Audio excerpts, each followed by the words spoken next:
All right, everybody. Good evening, or good morning, good afternoon, whenever you happen to be watching this.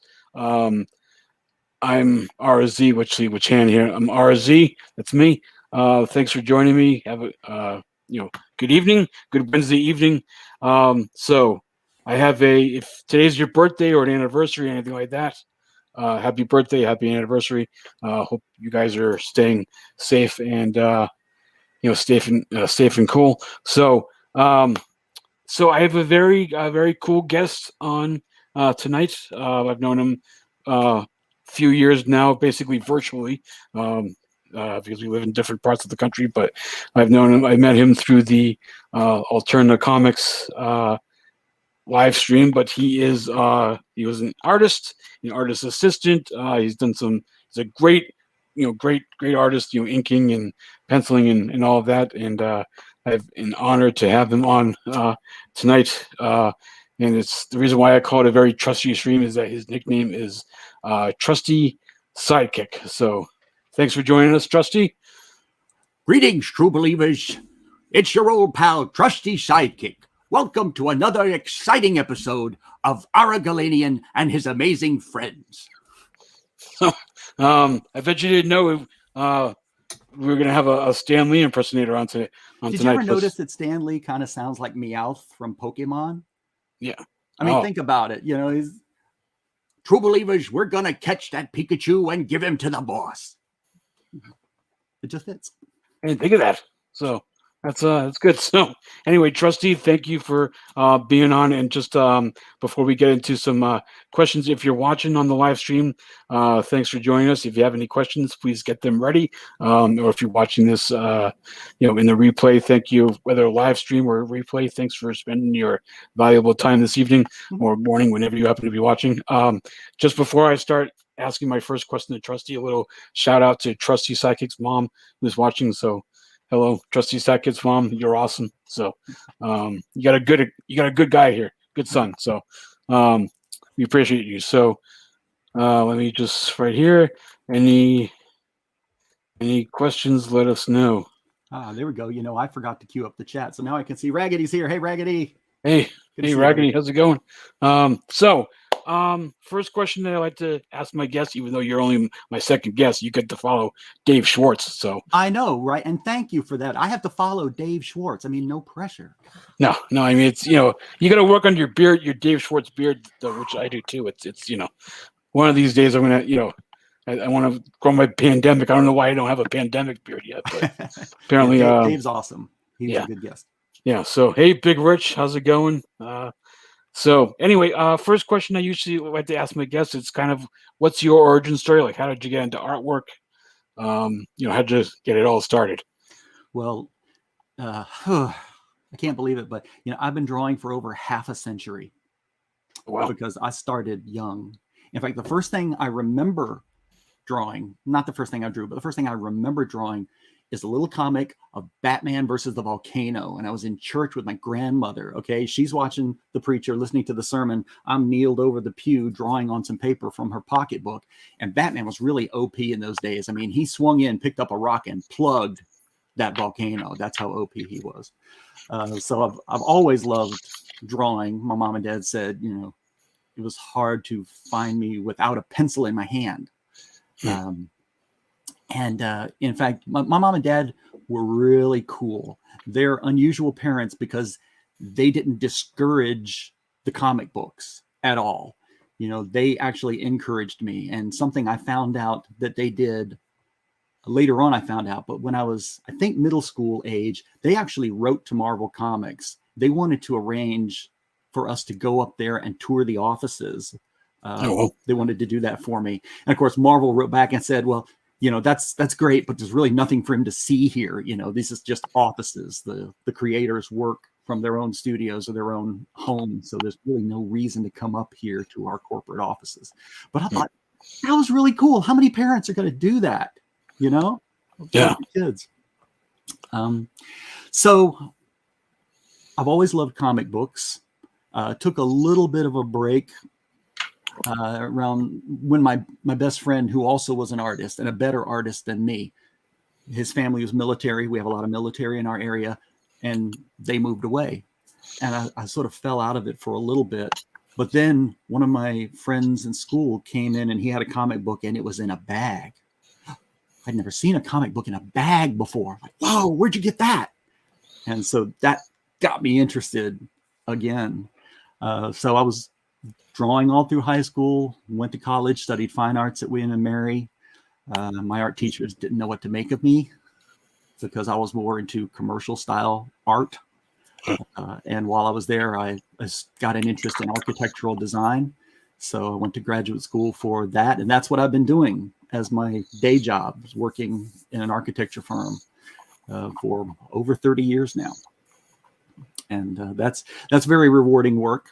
I had a professor who said, architecture is a wonderful career because you get to work with beauty every day. Well, that's an exaggeration. Some days you're just working out the nuts and bolts of how a window goes together. But, you know, some days you get to work with beauty. Yeah. Yeah. So, you know, I didn't have any formal training, just loved drawing comics. I was always drawing something. And, of course, started out tracing other artists and then picking up something. Oh, I like the way John Byrne does that. You know, oh, I like the way John Romita does that, you know, and just sort of picking things here and there from different artists. Nice. Yeah, you'd mentioned, you're doing like commercial style art and things like that. This is probably are there different are there different kinds of like artwork as far as like you doing like you've done? I know we kind of did a pre-interview last week. You've worked on like you've been an assistant. I know you mentioned. Why don't we talk about that for a second as far as stuff you've done? Okay. There. Well, so that kind of really got started after I got married. I got married in 1990 and I moved down to Durham, North Carolina, where my wife was in graduate school at Duke. And it's funny because she and I met at William and Mary and we were just friends there. It wasn't until I was at Virginia Tech and she was at Duke. That's when we started dating, when we're not in the same city anymore. But you know, we were already good friends at that point. So it worked out really well. And we've had a wonderful marriage for the past 30 years. So we started going to the Charlotte convention, to Heroes Con, because it was just a few hours away. And so that was really my first exposure to Comic Cons and portfolio reviews. That's how I met my best bud in the world, other than Mrs. Sidekick, Randy Green. Both of us were there for a portfolio review, and we were sitting side by side and we're looking at each other's work and digging it. And Randy had just done the pinups in the back of Comics Greatest World, the Dark Horse miniseries that launched their shared universe, you know, with Titan and X and Barbed Wire and all those characters. And so, you know, we met, got to be, you know, friends, exchanged numbers. And so that was, you know, when I first met him. But one of the big things that was going on at the time were the artists were forming studios. Now, of course, there have always been studios, but it just seemed like that was the big thing at the time. I mean, Guy Gene Studios was there with Adam Hughes and Carl Story and Brian Stelfreeze and Dave Johnson and Cully Hamner and I think Joe Phillips. But anyway, they were doing a panel and Dave Johnson and Cully Hammer were the new kids on the block. So they were on the end of the table. Adam and Brian, you know, they were answering the questions and such. And Cully and Dave were playing paper football. Okay. Well, Dave flicked it a little too hard and it landed in my wife's lap. All right. So my wife didn't miss a beat. She picked the thing back up and flicked it right back at him. Nice. So that was our way to intro and meet Dave Johnson. And he was terrific. You know, he gave me a lot of advice. And one of the things that he told me, which has made a huge difference, was he could see that I was really working the paper too much. And so he suggested, make yourself a light box, do your layouts on cheap paper, and then trace it onto the Bristol board. That way you'll save some wear and tear on your Bristol, because once you have erased too much, you can't ink on it. You know, it won't take a line anymore. Wow, that made a huge, huge difference. So the next year came back and I had some samples to show around. I left them with the different editors who were there. And there was another studio that was getting started, or had gotten started, excuse me. And it was called Artemis Studios. Now, not Artemis like the goddess, but Art Am Us, like Toys R Us. Okay. And they had some heavy hitters in that one. They had Mike Waringo, Chuck Wojciech, Richard Case, Jeff Parker, John Lowe, Craig Gilmore, and they were just 30 minutes away from where I lived. Hey, Tankster, how's it going, man? So I left them some samples. I said, listen, if you guys ever need some help with anything, you know, you find yourself in a bind, I'm nearby. Please don't hesitate to call. Well, there was another artist that lived a little farther away that worked with them named Nathan Massengill. And Nathan is primarily a painter and inker, but he also has done some penciling too. DC Comics called him because the artist on Wonder Woman at the time had a family emergency come up, if I'm remembering this correctly. And so he could not do the book that month. So they contacted Nathan and said, can you do it? And he said, sure. They said, well, we need it in 3 weeks. And Nathan said, yikes, okay. He contacted Artemis and said, can anybody help me, you know, help out, do some backgrounds or something on this? Well, those guys were all busy, you know, at the time, but they said, well, here's this guy's stuff. He's pretty good. Why don't you give him a call? So Nathan called me, and that was my first, you know, intro to doing assistant work. I did backgrounds on, it's funny. I looked at the number today, Wonder Woman 84. Oh, wow. That's, how ironic is that? Yeah. Oh, yeah. So that was mostly drawing caves and water. The whole story took place in a cave that was flooding, and Wonder Woman was trying to keep this pregnant woman afloat. And I think she couldn't fly her out because she was injured or something like that. Yeah. So that was my first job working as an assistant. After that, John Lowe, who's an inker there, he said, well, can you ink? And I showed him some samples I had inked, and he said, okay, well, I could use some help inking backgrounds. Would you want to do that? And I said, sure, you know, of course. And so I started doing a lot of work for him, and worked on books like Predator and Green Lantern and Team Titans and some of the stuff from the Malibu Ultraverse. I worked on one issue of Team Titans that was penciled. There was a backstory, I think it was an extra story, and it was drawn by Terry Dodson, you know, and Terry was relatively new at the time. And, you know, Terry's fantastic, but these pencils were so light, I couldn't hardly make out what was on the page. And I went to John. I said, John, what am I supposed to do with this? I can't tell what any of this is. I don't know what I'm inking. He said, dude, just ink wherever there's pencil mark, and hopefully it'll make sense once you start getting some ink on the page. And it did, fortunately. You know, you start to see what the shapes represent. Yeah. So Nathan came back to me later and said he could use an inking assistant. And so that was a nice long spell that I worked as Nathan's assistant, and he taught me a lot. He's a fantastic inker. He's got really amazing brush control.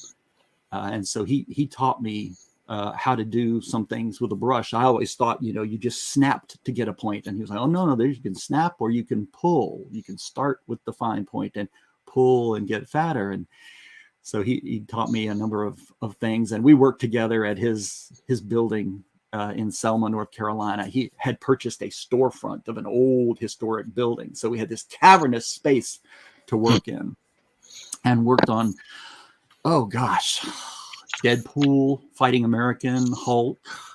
Trying to remember what else. There was so many things that we did. And after that, my friend Randy got the job drawing Witchblade. Now, you know, Michael Turner had left Witchblade, and he started Aspen.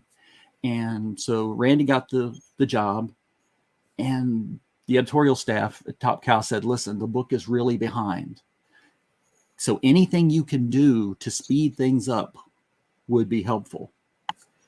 The book was not coming out monthly. It was on a 9 issues a year schedule at that time. So about every 6 weeks. And so Randy said, can I get somebody to help me out with backgrounds or whatever? And they said, sure, anything that you can do to speed things up. So Randy called me and said, hey, dude, want to work on Witchblade? I was like, yes. Pope Fire. Hello, Pope. It's so good to see you. So anyway, we started working on Witchblade, and he was only about an hour away from my house. And you know, we were already good buddies at this time. So I would go spend the weekend with him, and we'd crank out 5 or 6 pages over the course of a weekend. He'd send some back with me. And we worked on Witchblade together for about a year and a half. And one of the coolest things is that Top Cow, they were so generous, and they were happy because we were getting the book slowly back on schedule. We're picking up a week here, a week there, as long as we got the scripts on time. And they actually put me in the inside front cover of the book as pencil assists, which, you know, I'd never had that before. So when I saw that, you know, of course, it was a swelling of pride. Yeah. But being an assistant was a good way to be involved in the making of the comics, being involved in an industry that I loved for all my life, but that I didn't have the time to devote to do it as a job. I tried. I've got rejection letters from every company. I know what all their stationery looks like. But yeah, that was a way to keep my hand in it, and also to make use of my architectural training. You know. Cool. Yeah, you had mentioned. I wanted to bring up a question from Big Rich. You had mentioned something about John Romita, and he was wondering, junior or senior, about some of your influences. So. It would have been senior. Yeah. Cool. Yeah. Yeah. So, first of all, that's some great origin stories, and thanks for everybody in the live chat here and who's watching. If you have any questions, please let us know.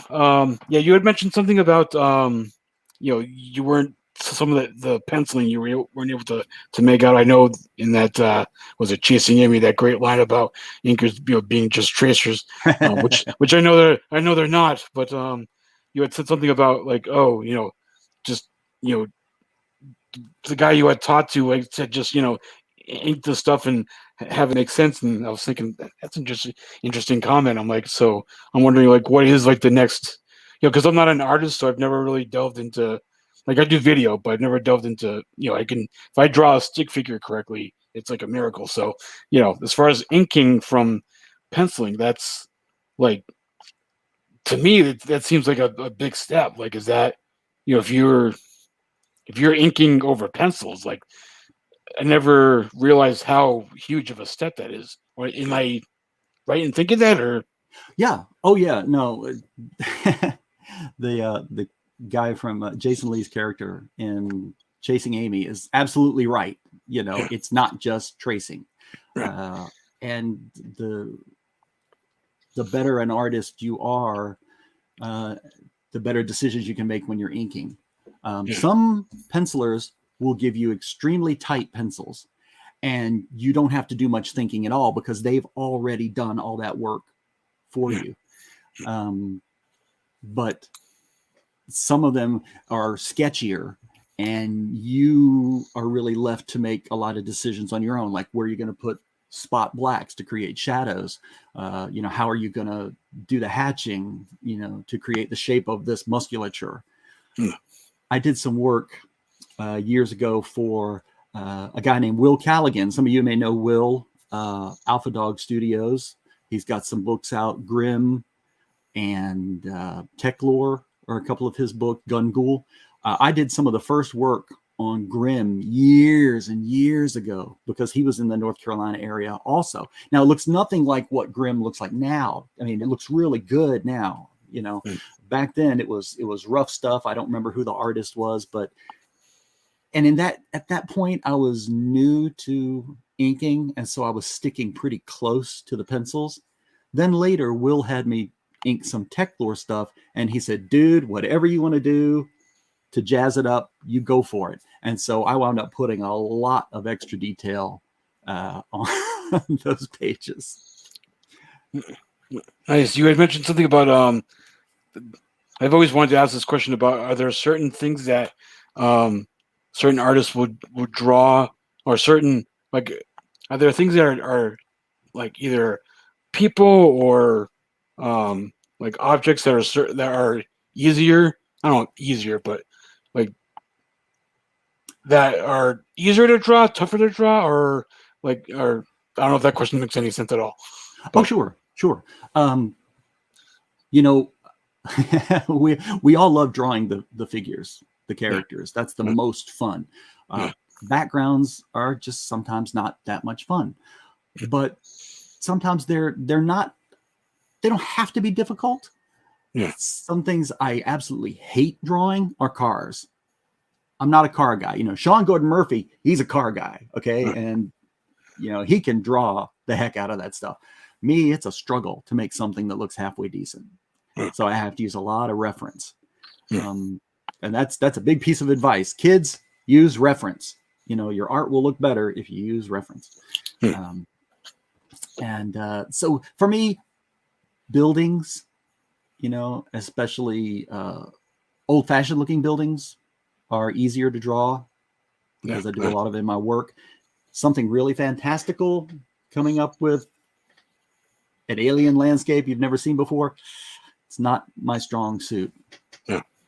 Yeah, if you're I know, or at least right now we're not really doing a whole lot of cons right now, but if you're giving advice to someone, I always love getting a lot of my books signed. We were saying in the virtual green room, I have about 2,900 books in my collection, and I have like a ton of them signed by art creators, and I'll go up to people, and I'm kind of like, I think at the beginning I'm always like starstruck, which I know I probably shouldn't be. I'm always like, oh, it's whoever, it's Ed McGuinness or whoever, or it's a lot of people who've worked on books, and I'm always wondering like what questions, obviously if it's a big con, like there's like 40,000-50,000 people over 3 days, it's, you don't have a whole lot of time to ask questions. But if it's right. But in my area, in my neck of the woods, we have a lot of smaller like cons where it's a couple of days, and so you have a little bit more. And that's not saying anything negative about like if I'm like, if you're at a con where if I don't have a lot of time, that's not anything negative for you.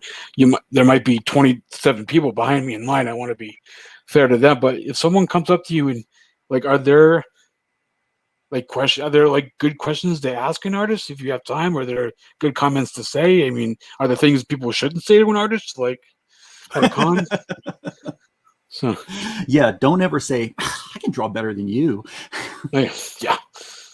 Gosh, I'm kind of the same way.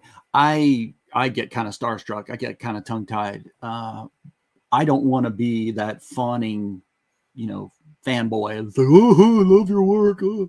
Yeah. So I always enjoy it better when I'm with someone else, like if I go to Heroes Con and I'm hanging out with Randy, Randy knows all these guys already and he can talk to them. So, that's kind of my in. Otherwise, I don't know what to talk to them about. But if there's, someone that you really just love, of course, everybody appreciates, being told if their work was influential to them or just really spoke to them. I got to meet Jose Luis Garcia Lopez at a con not too long ago.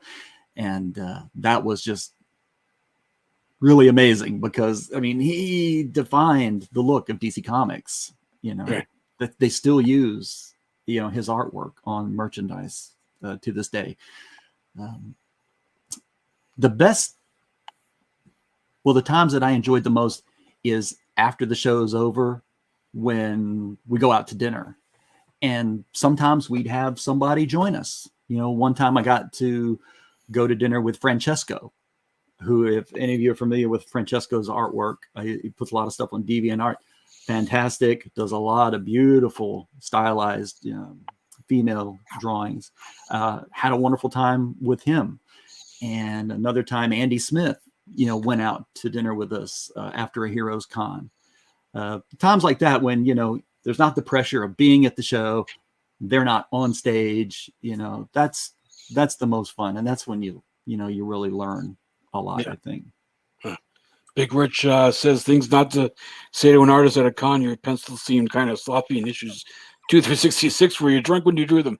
Yeah, it's a good point, Big Rich. Probably not a good thing to. I don't even know, especially someone who's been around for a long time. It's kind of like I've heard Star Trek actors say this about in season 4, episode 9, you said this, and it's like, all right, actors aren't going to remember their lines because of way. Which I'm a Star Trek fan myself, so I'm not making. If I'm making fun of Star Trek fans, I'd be making fun of myself. So, but it's. I think I'm not sure if artists are going to remember what they did back in an issue 6 years ago, because it's at least the way. I'm in videos, and I went to film school, and so the way films are, the way TV shows are filmed, a lot of them they're doing a lot of the way films are made, so they're not. They remember. They had to learn lines so quickly, Mm-hmm. and because in this, they only have a short amount of time to make each episode. So then, I want to tell fans listen, we have the benefit of watching an episode 18 times through reruns and live streaming, and it's actors don't have that. Sometimes don't have that benefit. So I'm wondering if it's the same thing with books. But that brings me to my next question about there have been a few of experiences or a few of my con experiences where I brought in an older book that someone worked on maybe in the 80s, which is kind of embarrassing to say an older book from the 80s. I was around in the 80s, so I'm kind of calling myself old, I feel like, when I say that. But and there have been a few artists like Mark Texera and a few other people who've really oh my goodness, I haven't seen this book in 20 years, and it was one of the first books I worked on, and I loved it, or I haven't seen this book in 15 years, and it was a pain in the butt to work on, and they didn't. One artist I saw, he was I think the colorist. No, I think he was the penciler on the adaptation of the movie Willow, the Lucas movie, and they hadn't done the special effects yet when he saw the rough cut of the movie, so he didn't have a reference as far as how everything was going to look, and they were delaying giving it to him. So I guess when you read that miniseries adaptation, I guess a lot of the pictures don't look like the special effects of some of the creatures, but it was interesting. So it's kind of interesting to hear the process of what artists go through of I don't know if you've had any kind of experiences like that. So not really, but that made me think of one of the classic examples of that is the Star Wars comic, when it first came out, and there were scenes in the comic that were cut from the movie, the scenes with Biggs, which didn't get put back in until, the special editions or whatever the latest edition that George Lucas put out. But it's there in the comics, and things look a little bit different at first, but as it moves on, it starts to look more and more like the movie did. And finally you get to the last issue of the 6-issue miniseries, and the likenesses actually look like the actors at that point. Right. Yeah. I thought that was kind of interesting too. In the first couple of issues, I'm like, that's Obi-Wan. Okay. I'm seen this movie 1,000 times, but I'm not, like I said, if I draw a stick figure right, that it's a miracle. So I'm wondering, I don't know if they didn't have the actor likeness rights yet, or if it's, but then I wonder if that's tough to how tough that is to draw, if if you're making a mini series about this conversation, how tough is it to draw the two of us and get it, looking like the two of us? I don't know. Yeah. It's one of those things that some artists do better than others. Yeah. At doing likenesses, but not making it look stiff, like it's done from a photo. The Star Trek comics are a perfect example. You look at a lot of those, the Next Generation comics, and the characters, look really, really stiff in a lot of the panels, because the artist is obviously working from photos to get the likenesses. or it's more action oriented and they're not worried about the likenesses in that particular panel. But then you get something like the Star Trek graphic novel Dead of Honor, which was drawn by Adam Hughes and Carl Story. And that's a very good example of somebody who can handle doing likenesses, but still maintain the naturalistic look and their own style. That sort of stands out, as a really good example of someone who can do that well. Cool. You said you were in architecture. If someone's watching, I'll start to ask the kind of the traditional question of like, what advice would you give to the next generation about if someone's an artist, but are there different, like, can they use their artwork in different lines of work? Does it have to be only comic books? Can it be, you're in architecture and I've seen blueprints but I've seen like videos I've gotten shots of, like the artist rendition of a building that someone, I'm thinking, wow, this is really fantastic art. Like, or at least to me it is. So I'm wondering if someone has that artistic ability, what avenues do they have to be able to use it? Well, of course, architecture is a good one. I found, it's been my experience, going through school, that the students who were decent artists, they could produce better looking drawings of their projects. Even when we get to the point of everything being done on computers like it is now, you still got the sensibility of, okay, this needs to be thicker than that line, to make the details or the drawings read properly and cleanly and convey what you're trying to. I found through the course of my life other opportunities to use my art. I did publicity for a Gilbert and Sullivan troupe in college, so did posters and T-shirts for them. I did T-shirts for my fraternity, which was good. I've done a drawing for a preschool here in our town that they've been using for 15 years now. That they put on their shirts and bags and whatever else. They're still using it, which is great. I've done some logo designs for people, not my strong suit, but I did a couple that turned out okay.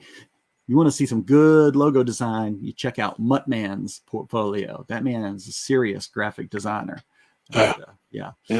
So we're trying to do some of that now with our architectural firm. We've got a new partner.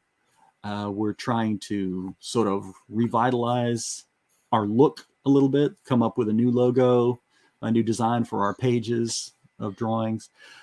But that's hard. That sort of stuff is really, really hard for me. But another thing that I use my art for is doing portraits. I started years ago, did one as a present for my wife, as a Christmas present. Nice. And I just had photos that I worked from. And I'll be honest, I take the photo that I want, I put it on the light box, and I trace the outline of the face and the position of the eyes and the mouth so that everything's where it's supposed to be. All right. Yeah. Then I just look at the drawing and start rendering it. But at least I've got my proportions correct at that point. And so I've done, probably 20 or more portraits over the years for different people. That's always very rewarding. I always said, if you can make the mom cry when she gets the portrait of her kids, then you've done your job. Yeah, absolutely. Yeah. Is there any last couple of questions for me anyway? As far as anything you wanted to share? Did you have any artwork? I know you had a couple. Yeah, let's go ahead and see if we can share the screen. And right. I've got a few things I can go through if you'll indulge me, sort of a retrospective, sure. So to speak. So let's see if we can get this going on.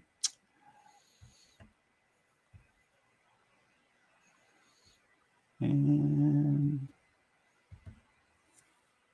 share. All right, can you see that? Yes. All right, so this is something that you look at that, and that's 93 down there in the lower corner. So this is a long time ago, but back, Wizard magazine, of course, Wizard was great. What great publicity for the comic book industry. Yeah. And of course, they would feature fan art in the book. So I had a colored version of this. This is the Protectors from Malibu, which Mike S. Miller, some of his early work was on the Protectors. So I did that one, and that one actually made it into Wizard issue number 26, which has a Mark Bagley Spider-Man on the cover. So go look for it, kids. That was exciting to have that one in there.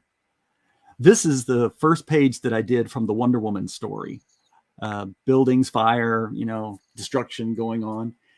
And I look at it now and I think, I was really, really heavy-handed with the way I did the buildings. There's a lot of things I would do differently now and just suggest. But hey, it was how many years ago? 25 plus years ago. And, I like to think I've gotten a little better since then. But this was a really good experience to get my feet wet. Oh, nice. And this is a page that's, like I was telling you about, most of it took place in a cave in the water. And so you see, that's a lot of what I drew were pages like this with just a lot of water all around. Yeah. Nice. Well, yeah, this is a story I did for a company called Alpha Productions, which was up in your neck of the woods, up in New England. It's a funny thing. I was working out in the yard one day and my wife came outside and said, honey, do you know someone named Paul Pelletier? And I said, well, I know of Paul Pelletier. Why? And she said, well, he's on the phone. I was like, whoa, really? So I dropped what I was doing, ran into the house. Paul was serving as art director for Alpha Productions at the time. And I had sent samples to them. And he said, listen, we'd like you to do a story for us in an anthology we got coming up. I said, yeah, awesome. Great. So this is it. The Mother of Mayhem. It was from their Totem Sign of the War Dog, which was a series that they had that Paul was the artist on. And so I had an 8-page story in there. And that was one of the first things that I had published. Had a little fun beheading there at the bottom. Oh, yeah. But there you go. yeah, so this is early stuff, but it's still, I still look at it and go, I did some good things here. There's some things I obviously would do differently now with more experience and hindsight. But, there's still some good bones here. After that, they wanted to offer me some more work. So one of the things they offered me was the Major Liberty Special, which was written by Ron Fortier, who he has Airship 27 Productions and does a podcast with Rob Davis. And so check out Airship 27 Productions on YouTube. But Ron created this character, and she was part of Task Force Alpha, which was going to be Alpha Productions' superhero team. And Major Liberty was the leader of the team. So I was working on this book, and you can see here my background experience was helping me out drawing some of this stuff. Ooh, here's a nice shot coming out of the shower and the general handing her a cup of coffee. There's no hanky-panky going on there. She's like his daughter. But, anyway, this was a lot of fun to work on. Here's Major Liberty bringing a couple of kegs in to the soldiers that she whooped in a training exercise. Nice. Earlier or the day before. So, of course, they're quite happy to see her for any number of reasons. But sadly, Alpha Productions folded before this saw print. I got through 17 pages of the story before they had to close their doors, because that was when the comics market kind of crashed. The speculators were leaving and the little companies just, like Dagger and Majestic, they just couldn't hang on. Yeah. But 25 years later, Alpha Productions put out a Task Force Alpha special, 25th anniversary of the team. It reprinted the original 2-part story, the origin story of the team. I found out about it, and they said, yeah, we'd love to have you do a pinup in the book. And so this is what I came up with. Whipped this out in a day, which was pretty good for me. I am not fast, kids. If any of you have seen me drawing on the digital bullpen, I'm not fast. This is the first of the pages I have where I was working for Randy Green. And the backgrounds here were a lot of fun to do. Randy would suggest where he wanted things. He would have the figures. Sometimes the figures would already be drawn. Sometimes they would just be suggestions too. And then he would have me do the backgrounds, and then he would do the figures later. That way we could keep the pages going. You know, like he'd hand me one like that while he's doing the figures on page 2. Then we swap pages and finish those out. And these benefit from having a fantastic inking team on them. D-Tron and his studio, the assistants that he had, those guys, my gosh, the amount of detail that they put into their work, and the fine little lines that you think that's going to drop out when it's reduced and printed down. Because, you know, we draw at 11 by 17 size, a 10 by 15 image, more or less, on an 11 by 17 paper. But when it's reduced down, some of these little tiny lines are going to go away. Well, they didn't care. They did it anyway. And it looks fantastic. This was a fun page. This was from issue 34. And this is a group called Level 42. So if you look in the upper left corner of that top little panel, there's a picture hanging on the wall. That picture is actually the album cover for the band Level 42, World Machine, that had their big single, Something About You. And I thought, since this is Level 42, I got to stick the band reference in there somewhere. But this was a lot of fun. Drawing all of those tubes at the bottom was big fun.